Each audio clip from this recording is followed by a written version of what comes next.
Bueno, pues empezamos ya con esta sesión. Muchas gracias a todas por asistir a esta nueva edición de Cultura, Arte y Género, Seminario Permanente de Investigación para otras historias posibles, que como sabéis se enmarca dentro del proyecto Hacedoras, dirigido como el propio seminario por Carmen Gaitán Salinas.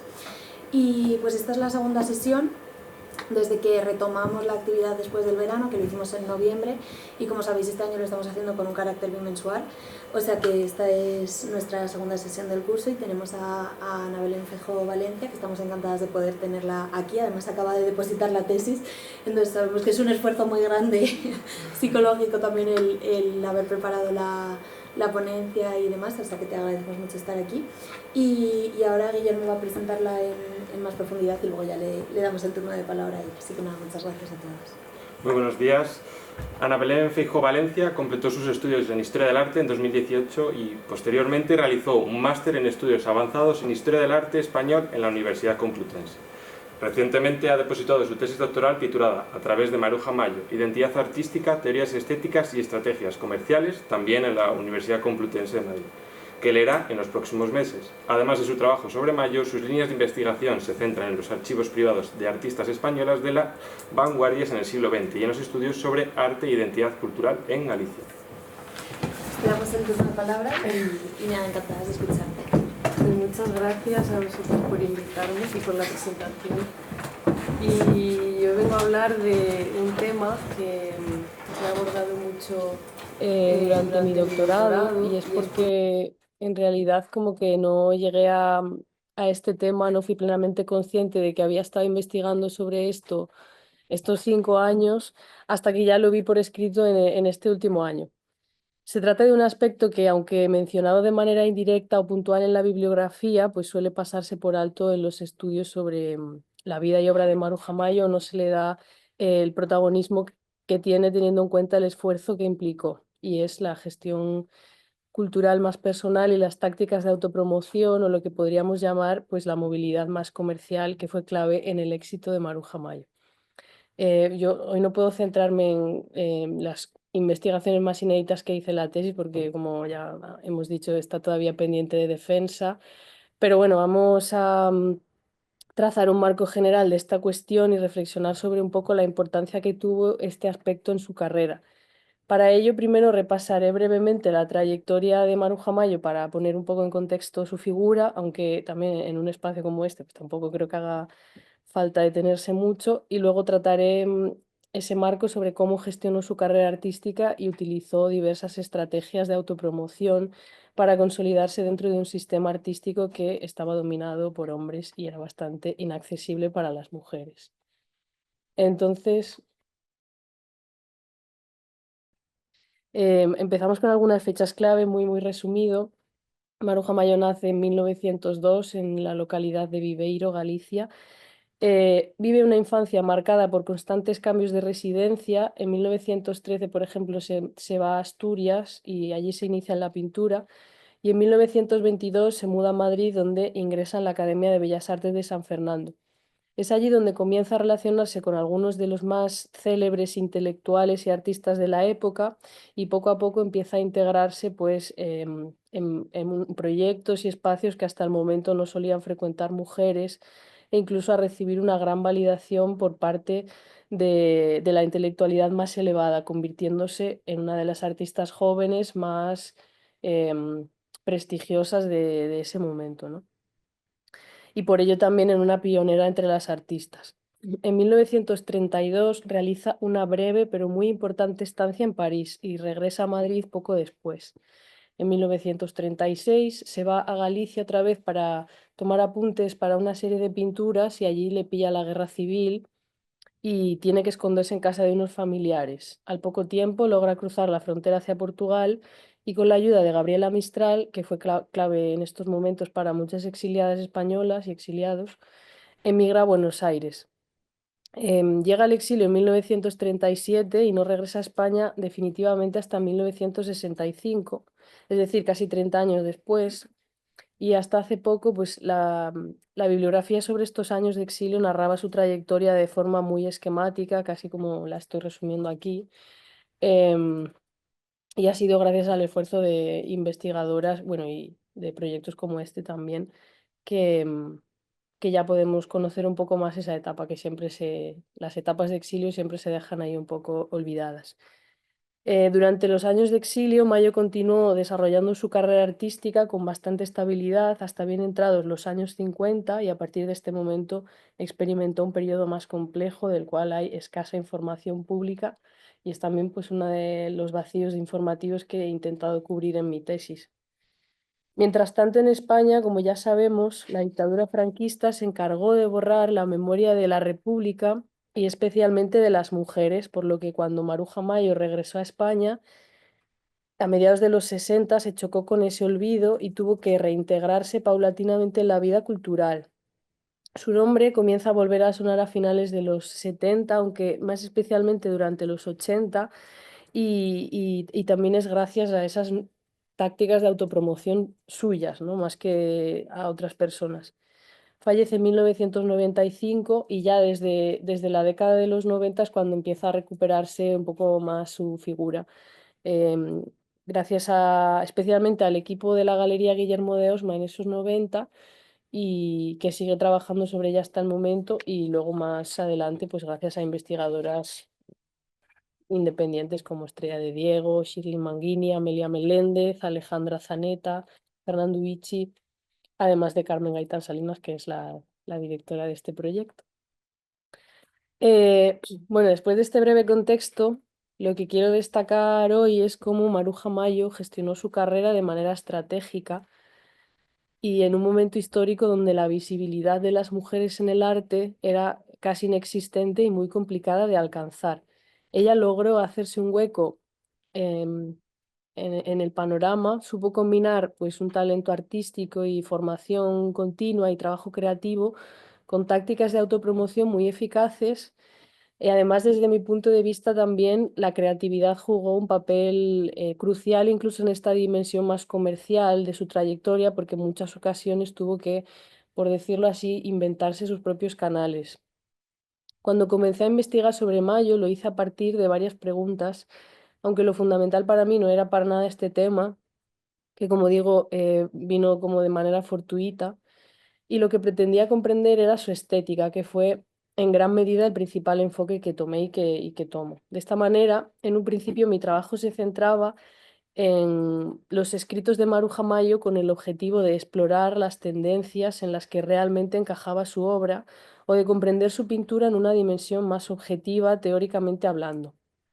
Aunque no quiero detenerme en esta cuestión, considero que es fundamental mencionarlo, ya que existe una gran confusión sobre cómo etiquetar a Maruja Mayo.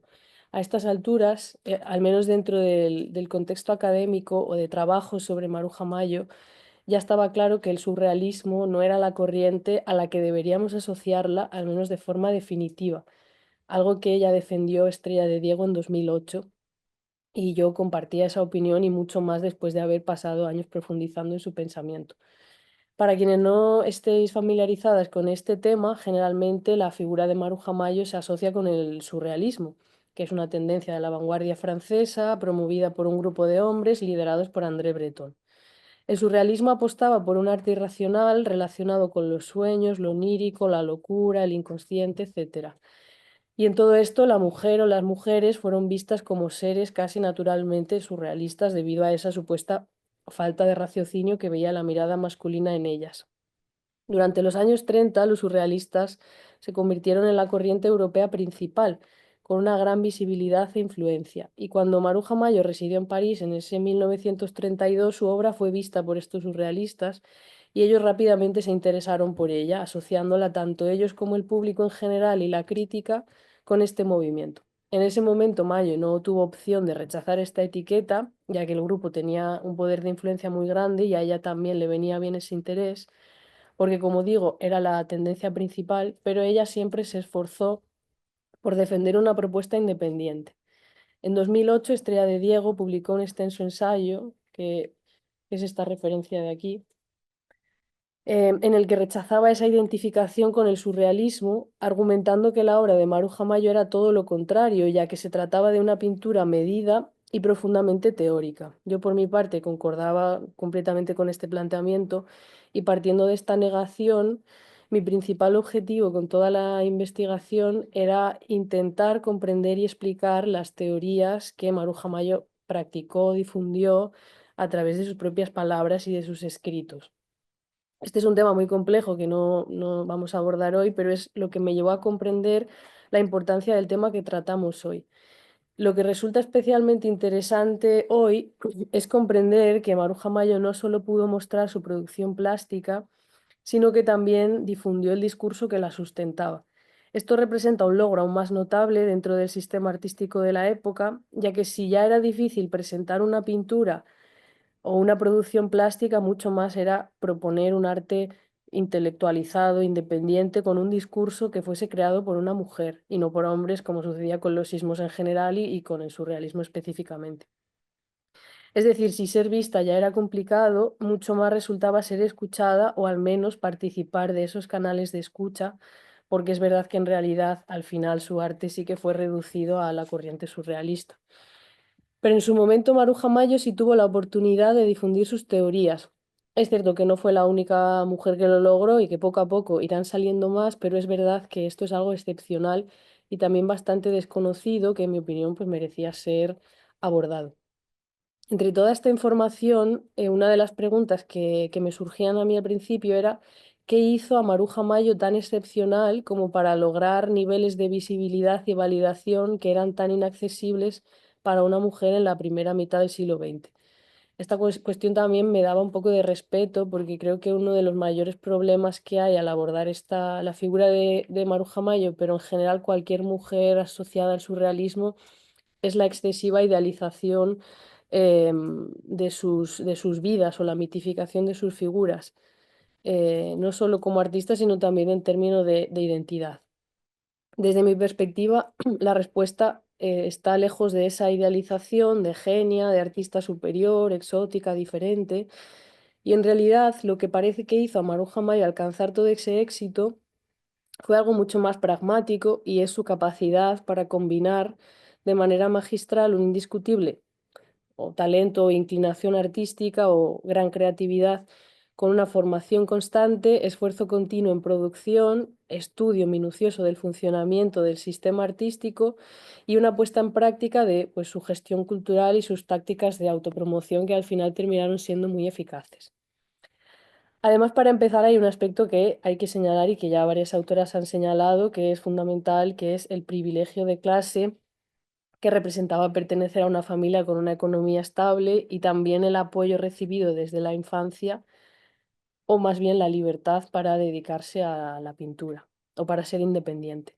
En la juventud de Mayo hay una cuestión clave que es la gran confianza que tenía en sí misma y en su proyecto de profesionalizarse como pintora, de ser una artista de profesión. Esta confianza era algo, por decirlo de alguna manera, inusual, em, o poco común en la época, y probablemente esté relacionada con el apoyo de sus padres en esta decisión, o al menos con el hecho de que no se lo prohibieran. En este sentido, resulta interesante revisar los primeros testimonios que hace la prensa después de su primera exposición individual, que es en Gijón, y ella aquí ya se muestra muy confiada y dice: he querido exponer mis primeras obras en Asturias. Luego, cuando haya trabajado más, expondré en Madrid y más tarde quisiera irme a Nueva York. Ya he vivido en Canarias y conozco mucho de España, pero anhelo viajar. Este deseo de exponer en Nueva York cuando estaba en su primerísima exposición individual, que ni siquiera era en una ciudad cosmopolita, que era en Gijón, y de viajar en general es cuanto menos inusual para una mujer, bueno, el deseo no, sino esa manera de expresarlo públicamente con total naturalidad. Y para comprenderlo puede ser interesante comparar esta actitud tan confiada con la de otras artistas de la época.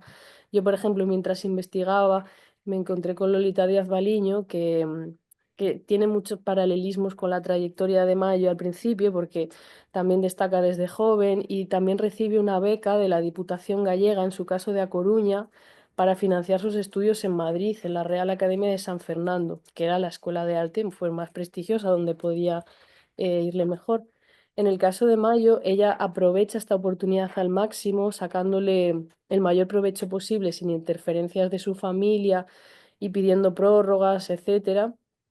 Sin embargo, Lolita Díaz Baliño no puede aceptar esta beca, se queda sin ir a Madrid porque su familia, bueno, se muere su padre y su hermano no se lo prohíbe, no le deja ir sola a Madrid. Además, mientras que Maruja Mayo tenía esta actitud tan confiada en su juventud, Lolita Díaz Baliña, quien a mi parecer representa muy bien la actitud de la mayoría de las mujeres en ese momento, dice en su primera entrevista en los mismos años, en 1929: me gustaría ser hombre para poder ir al extranjero, viajar sola, vivir libre, estudiar, pero en mi calidad de mujer, y claro, demasiado joven para ir por esos mundos, hay que conformarse. Yo sé que preciso estudiar el color para completarme, pero también sé que no tengo ambiciones ni presunciones.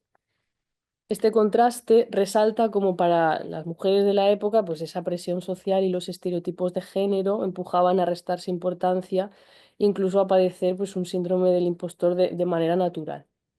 En Maruja Mayo esto no se identifica y curiosamente no se identifica ni de cara al público ni en su archivo privado, o al menos yo no lo he identificado. Y esto, pues evidentemente, no quiere decir que no tuviese que sufrir la misoginia o no tuviese que hacer un sobreesfuerzo para destacar, mayor al que hacían los hombres, pero creo que esa autoconfianza es el primer elemento o rasgo que hace que ella sea una figura con tanto potencial desde el principio.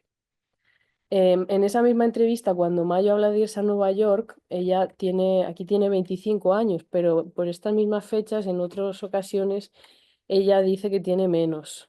Por ejemplo, aquí, que es una noticia, dice que en el 26 tenía 19 años y aquí en 1928 ella misma habla de que tiene 20 años. Este es un aspecto muy interesante que ya ha sido analizado por diversas autoras, ya que resulta peculiar que una persona desde tan joven empiece a quitarse años. Shirley Manghini, que es una de sus biógrafas, aborda esta cuestión y ella sugiere que es algo intencionado porque cuanto más joven pareciese, pues más excepcional sería su talento y sus logros. Luego hay otras teorías que sugieren que podía ser una simple equivocación, que se equivocase al decir la edad, pero yo me decanto más porque esto era parte de esas estrategias, ¿no? Que Maruja Mayo inició algo así como un proceso de mitificación de su figura muy temprano. Puede que ella percibiese que había muchos factores en su contra para destacar y por ello trabajó en la creación de una identidad artística diferenciada o mitificada. Esta creo que fue su primera estrategia que mantuvo toda su vida y que con los años además fue acrecentándose, especialmente en su vejez. Sin lugar a dudas, esto fue algo que ayudó mucho en su visibilidad y que la hizo sobresalir entre los artistas jóvenes, pero también presenta pues como un problema a la hora de abordar su figura, pues por esa excesiva idealización de su biografía y de su identidad, que es muy interesante y que en realidad forma parte de su universo creativo. O sea, yo creo que no podría entenderse de otra manera sin estos misterios y esta mitificación, pero esto ha dejado en segundo plano el estudio profundo de su obra y su trabajo más teórico, y es un fenómeno que contribuye a que no se entienda con claridad su propuesta plástica y teórica y nos conformemos con lecturas como las surrealistas. En este proceso de creación de una identidad artística que tomó como una estrategia para destacar en el sistema, creo que también lo queer está muy presente porque ella es una pionera, aunque es una pionera en la historia de las mujeres, en realidad no está activa en los movimientos sociales feministas o de lucha de las mujeres que otras compañeras suyas cercanas ya promovían, sino que más bien desde mi punto de vista ella también padece una gran misoginia interiorizada y en muchas ocasiones parece rechazar la feminidad como algo negativo. Algo que por otro lado es muy comprensible, ya que de haber sido abrazada esa feminidad, pues hubiese sido vista como un síntoma de debilidad y en términos artísticos como ejemplo de arte decorativo y menos serio e intelectual. Entonces, pues se ve claramente en la actitud de Mayo una masculinización o neutralización del género, tanto de su figura en términos estéticos como en lo que refiere a su manera de moverse en la vida pública. Por eso estas noticias de aquí en las que dice que ella no quiere que la llamen pintor. O sea, ella quiere que la llamen pintor, porque ella no quería ser una mujer pintora, solo quería ser pues un pintor más. Algo que, como digo, es muy comprensible porque significaba mucha más seriedad en su carrera. Esta cuestión, por supuesto, va más allá de lo público, ya que forma parte de la vida privada de Maruja Mayo y está claro que ella no encajaba en los cánones de la feminidad de la época, pero también desde mi punto de vista, aunque tuvo que enfrentar el odio de los sectores más conservadores por su manera de ser, también fue indispensable en ese posicionamiento y jugó un papel en su favor en algunos casos en esa excepcionalidad que hizo que fuese vista como una creadora más seria a ojos del sistema artístico de la vanguardia, en tanto que se mostraba un poco más masculina que quizás otras mujeres, lo cual, como digo, era también todo un atrevimiento y un gran desafío en el sistema. Em, en 1928, Mayo protagoniza su primera exposición en Madrid, en la sede de la Revista de Occidente, dirigida por Ortega y Gasset. Este evento fue un acontecimiento muy destacado en el mundo del arte, ya que significaba la acogida de uno de los intelectuales más importantes del momento en un espacio que era pues eso, la sede de la revista donde no se hacían exposiciones. Esta muestra ya se ha abordado muchas veces en todos los estudios sobre Mayo, por lo que no me detendré en estos detalles, pero yo mientras investigaba me planteaba una pregunta. Y es cómo consiguió Maruja Mayo acceder a una esfera tan elitista, masculina y en muchos casos misógina como la de la Revista de Occidente, cuando ni siquiera había hecho una exposición previa en la capital. Por una parte, las estrategias que hemos mencionado antes, esa adopción de una identidad alternativa que fue modelando públicamente, fue crucial. También la cuestión de la edad, porque en varias entrevistas ella dice que una de las cosas que más le sorprendió a Ortega y Gasset cuando la conoció fue que, entre comillas, parecía un adolescente. Pero también hay que destacar pues otras cosas que evidentemente tienen que ver con la pintura en sí misma y con que su propuesta era muy vanguardista y muy moderna. Em, Ella desde 1926 aproximadamente venía desarrollando una vanguardia muy moderna en sintonía con las corrientes europeas y muy específicamente con las teorías que Ortega y Gasset defendía en su ensayo de la deshumanización del arte. A la altura de 1928, cuando esta exposición, Mayo era uno de los mejores ejemplos de esta especie de corriente estética que pretendía liderar Ortega y Gasset y la Revista de Occidente, y que proponía una pintura moderna despojada de la realidad, utilizando características como la tendencia geometrizante o el uso de temáticas humorísticas que no centraban toda la atención en el motivo y sí en la pintura misma. Entonces, cuando Ortega y Gasset vio su pintura, pudo reconocer a una representante clara de lo que él mismo defendía. Este gesto de Ortega y Gasset de acogerla es algo por lo que Maruja Mayo estará agradecida toda su vida y de hecho en su etapa de madurez lo reconoce varias veces, ya que su validación pues le abrió las puertas de la modernidad y de la intelectualidad no solo española sino europea. Pero a partir de aquí, claro, a partir de aquí Maruja Mayo ya no es solo Maruja Mayo, sino que es la artista protegida de Ortega y Gasset, ¿no? Pero por otro lado, también creo que la figura de Mayo fue un poco instrumentalizada por este por este círculo, perdón, para ejemplificar una teoría estética que defendían en una España que quizás no contaba con tantos ejemplos de modernidad como otras capitales europeas. Bueno, y además de todo esto, de que encajaba muy bien en la línea de la revista y de todo lo que hemos hablado, una cuestión clave para entender este acercamiento tanto a este círculo y a muchos otros proyectos que vendrán después bueno, que no los vamos a tratar, es que todo esto no ocurre de manera espontánea, sino que es el resultado de un intenso trabajo de socialización.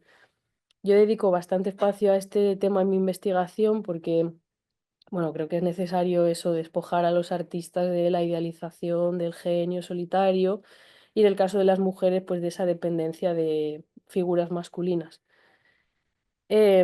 Y hay que reivindicar pues, el poder de lo colectivo, la importancia de, de las redes y los cuidados. Ortega y Gasset es verdad que era una cara muy visible y muy importante que le dio un gran impulso a Mayo, pero ella misma de manera independiente tenía una red mucho más amplia en la que apoyarse que había estado cuidando y construyendo durante mucho tiempo. En este sentido, Mayo, desde su llegada a Madrid, comenzó a socializar tanto en la Academia de Bellas Artes de San Fernando como en otros espacios intelectuales, como las tertulias, a las que hasta ese momento pues, no solían acudir mujeres, o lugares como el Mirlo Blanco, donde se celebraban obras teatrales, y estuvo cercana a muchas revistas. Ella disfrutaba y se esforzaba mucho en hacer y cuidar de sus amigos y amigas, y también estaba presente en espacios masculinos, que esto también la diferenciaba un poco de la gran mayoría de las mujeres, aunque en esta época también ya empiezan otras mujeres a frecuentar las tertulias, como el caso de Concha Méndez. Bueno, aunque a pesar de que esto le daba una cierta presencia, también hay que decir que esa presencia en muchos casos pues traía implícito el odio de los sectores más conservadores, y ella tuvo que padecer, pues lo dice en muchas entrevistas, insultos de todo tipo. Además, también hay cartas cruzadas entre intelectuales en donde se ponen a criticar a Maruja Mayo porque estaba pues en los cafés y eso. En muchas cartas que envía Mayo a lo largo de su vida se aprecia, para empezar, un interés genuino por el trabajo de los demás, pero es verdad que en ocasiones, a mi parecer, según las investigaciones en su archivo epistolar, también dejan entrever pues, intenciones estratégicas de promocionar su obra y obtener algún beneficio. Una de las herramientas más valiosas que obtuvo, pues, gracias a esa socialización, fue el contacto directo con personajes clave de la cultura de la época. Por ejemplo, en el caso de Ortega y Gasset, ella cuenta que fue Melchor Fernández Almagro, que era un escritor que ella ya conocía de antes y que era su amigo, y fue él el que se lo presentó. Luego Ortega y Gasset también le abrirá todo su círculo, le presentará a más gente, y es así como va conociendo a más personas. Con todo esto no quiero decir que fuesen estos hombres importantes los que se moviesen por ella, sino todo lo contrario. Ella, como digo, tenía una gran autoconfianza y apostaba un montón por su trabajo y por ella misma, pero también era consciente de que sola no iba a poder, porque era consciente de la época en la que vivía, así que trabajaba mucho el moverse, el pedir y el estar presente en estos círculos. También sabemos que una de sus estrategias era organizar visitas a casa, a su casa o taller, donde a falta de espacios oficiales que fuesen accesibles para hacer exposiciones, pues mostraba su trabajo a las personas cercanas o importantes. Hay muchos testimonios como este, que es de José Díaz Fernández, hay muchos testimonios de críticos y escritores que en sus críticas, que hacen críticas sobre la obra de Mayo, cuentan que pues antes de escribir la crítica han pasado por la casa de Mayo. Por ejemplo, este dice: yo he sido también, como muchos jóvenes dedicados a los menesteres intelectuales, transeúnte por su casa de Madrid, donde esos cuadros esperan la publicidad de una exposición. Em, entonces, bueno, pues esta era una práctica común que hacía, llevarse a su casa a la gente que quería contarle un poco su trabajo. También, según he podido entender a través de la correspondencia, ella no se conformaba con las relaciones que tenía en su entorno inmediato, sino que siempre buscaba llegar más lejos. Pedía recomendaciones, direcciones, contactos, etcétera, ¿no? Y utilizó mucho la correspondencia para crear nuevas relaciones con personas fuera de su ciudad. También dedicaba mucho tiempo a mantener vínculos, como digo, más íntimos, aparentemente de forma desinteresada, pero pues aprovecha para contar sus nuevos logros, difundir los eventos en los que participa, enviar imágenes y, lo que es más relevante, recortes de prensa. Aquí, por ejemplo, en esta carta que ya le he puesto antes, es una carta que envía a la poeta Carmen Conde, que vivía en Murcia y que estaba conociendo porque se le había presentado, le había hablado de ella Ernestina de Champurcín, y bueno, como que le había pasado su dirección y se carteaban. Y entonces dice: he recibido tu carta. Ayer llegué de hacer un viaje por el Cantábrico. ¿Piensas venir por Madrid? ¿Escribes mucho? Mándame tus últimas cosas. O sea, hay un interés en esa relación, pero luego también dice: no dejes de adquirir el último número de la revista de Occidente de julio, donde publican mis últimas cosas, allí expuestas. Yo también tengo 20 años y es la primera exposición que hago. Y bueno, como estas cartas hay un montón, donde pues eso, siempre se interesa porque la gente de su entorno vea lo que está haciendo. Em, Además, desde prácticamente el principio de su trayectoria, Mayo se dedica a recolectar los ejemplares de revistas en los que aparecía. Estas son imágenes de su archivo privado que están en el archivo La Fuente de Santander, pero además de su archivo privado, que era para ella tenía un montón de archivos. Ella creaba todo el rato archivo para, pues, por si acaso tenía que probar algo. No da la sensación de que ella era consciente de su excepcionalidad y se observa que buscaba obtener varios ejemplares y repartir recortes, pero no en el sentido de quiero conservar esto porque me hace ilusión, porque es algo yo, ¿no? Sino de una manera un poco más estratégica, en el sentido de que los repartía entre las personas que ella quería influir. De esta manera aseguraba que personajes clave, como directores de revistas, museos, otros artistas o figuras relevantes, pudieran ver que Maruja Mayo tenía éxito, que los medios estaban publicando sobre ella y en general que gozaba del respeto de las figuras importantes de su generación.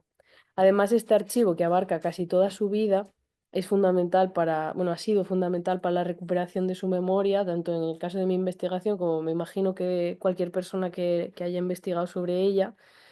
Es como si ella misma se hubiese anticipado a que iba a ocurrir ese borrado que luego ocurrió.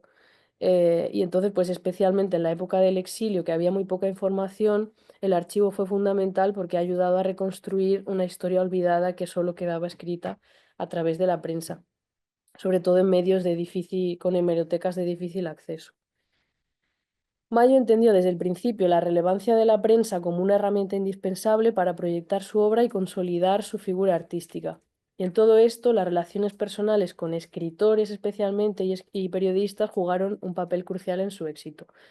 Em, Se ha hablado mucho de Rafael Alberti y Miguel Hernández por cuestiones ajenas al arte, pero en realidad ella se relacionaba con un montón de escritores y periodistas y supo aprovechar muy bien esa red de contactos y afectos para que su obra alcanzara la mayor visibilidad posible. Además, ella, por otro lado, también ponía sus fuerzas de trabajo al servicio de estas personas que la ayudaban. O sea, ella siempre se mostraba accesible a colaborar o hacer trueques o lo que fuese.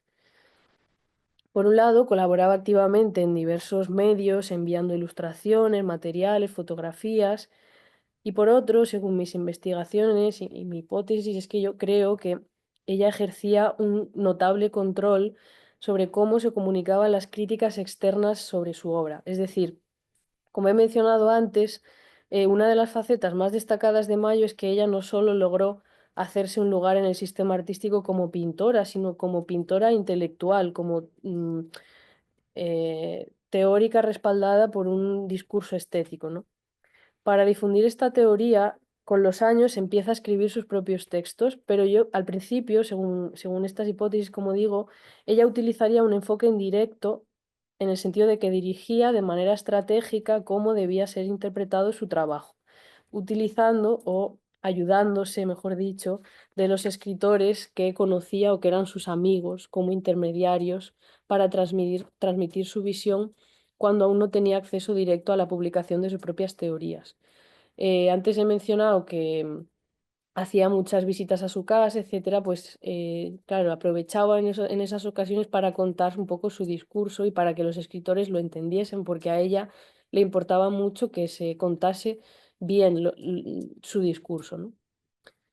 Es verdad que luego a partir de 1935 es su primer texto sobre escenografía y ya a partir de ahí empezamos a encontrar más texto suyo, pero antes de eso em, parece que se sirve, ¿no? de la escritura de los demás. Esta necesidad de control también provocaba tensiones cuando las críticas escapaban de su influencia.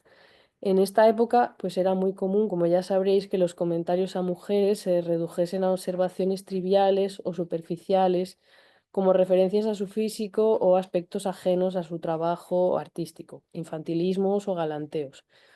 Esto a Maruja Mayo la incomodaba mucho y hay algunos ejemplos donde ella expresaba su descontento escribiendo directamente a los responsables de dichas críticas para exigir que se enfocaran en valorar su obra desde una perspectiva artística y profesional, como en este texto que se publicó en 1936 después de una exposición que realiza, y ella se atreve a dirigirse personalmente a Juan de la Encina, que era uno de los críticos más importantes del momento y que tenía mucho poder en el sistema. Y este crítico, no lo he puesto ahí, pero había escrito en una crítica sobre su exposición, había escrito, aunque no tiene más talla que Caperucita, de todos modos se la suele ver, porque lo primero que denuncia su presencia son unos ojos negros, vivaces, vivarachos, burlones, y cuando están quietos, melancólicos. Entonces, esto a Maruja Mayo la enfada mucho y escribe una respuesta pública, que primero intenta publicarla en el periódico donde sale esa crítica, pero en el periódico no le dejan, entonces al final la publica en este otro que es el diario Claridad. Entonces ella le responde, aunque, no, ¿dónde está? Ah, aquí.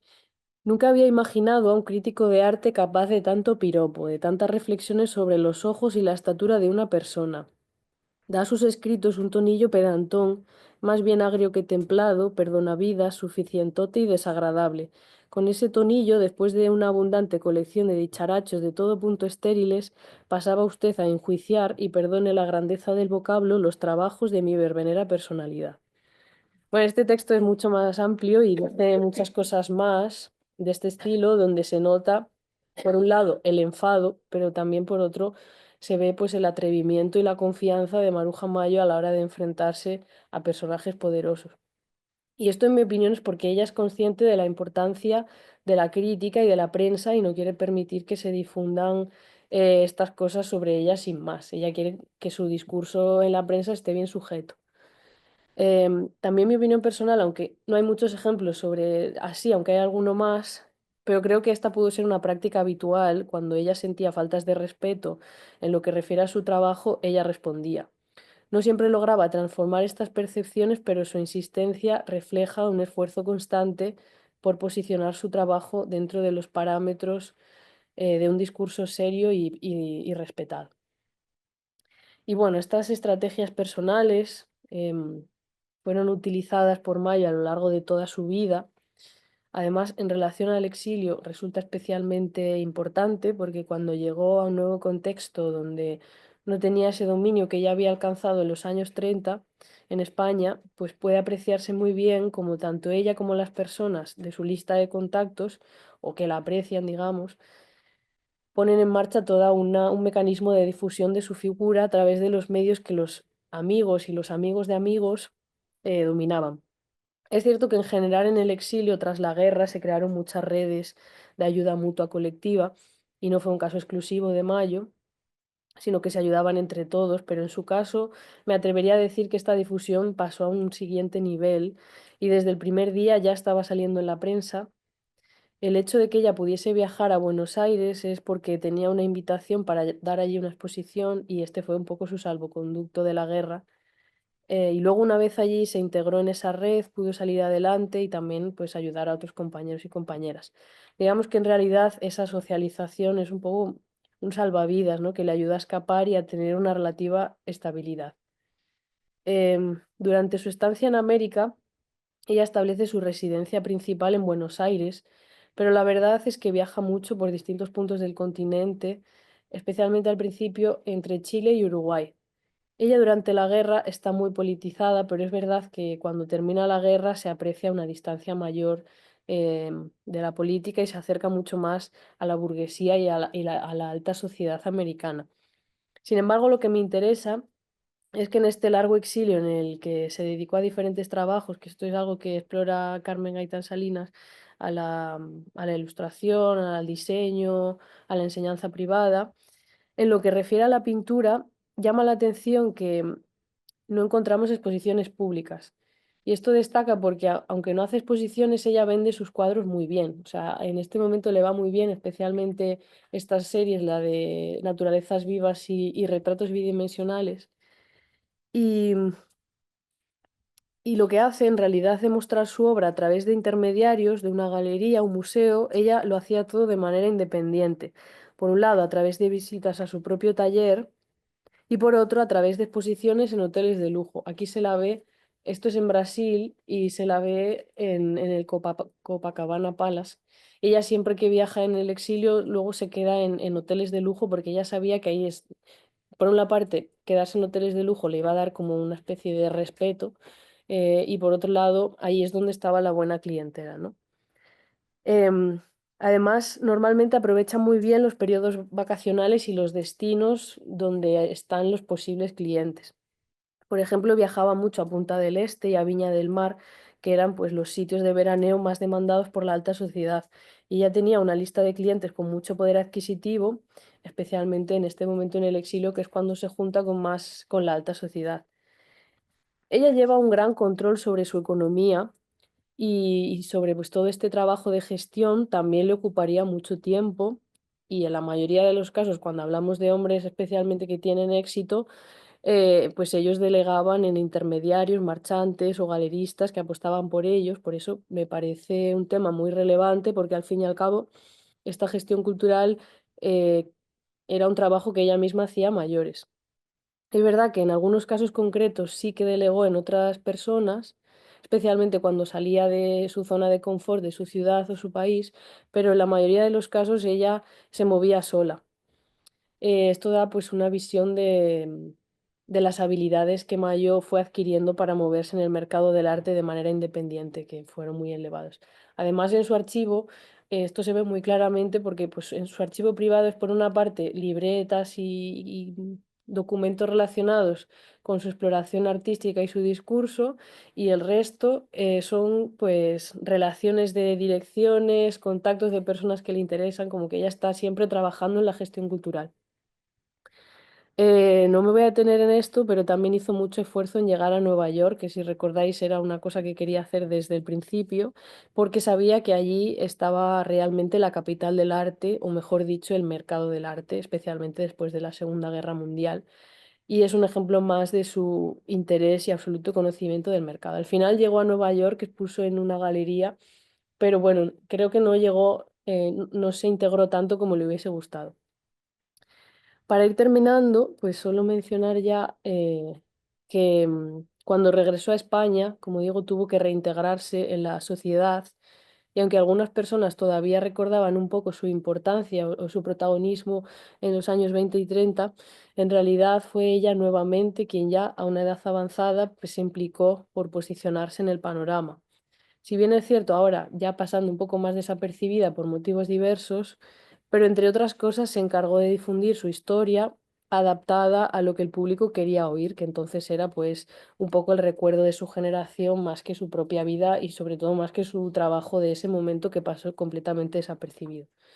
Si antes se servía de la prensa, ahora comenzó a participar en programas televisivos que era pues ya el canal.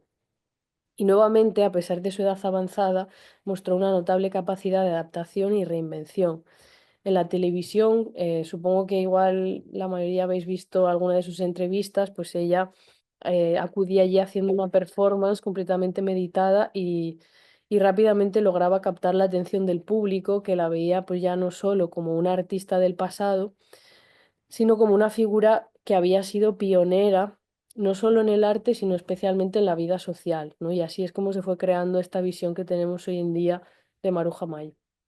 Además, creo que es importante también reivindicar esta etapa de madurez de Maruja Mayo porque, bueno, normalmente a las mujeres mayores no se les hace mucho caso en ninguna profesión, se invisibilizan mucho, pero esta vitalidad que muestra y esta originalidad que muestra en sus últimas apariciones públicas y esta persistencia y trabajo, pues son el ejemplo de una constante adaptación a la modernidad y actualización de sí misma. Entonces, bueno, en conclusión, la trayectoria de Maruja Mayo es un testimonio de cómo la perseverancia, la estrategia y la capacidad de adaptación fueron fundamentales para su éxito en un entorno complejo y profundamente patriarcal.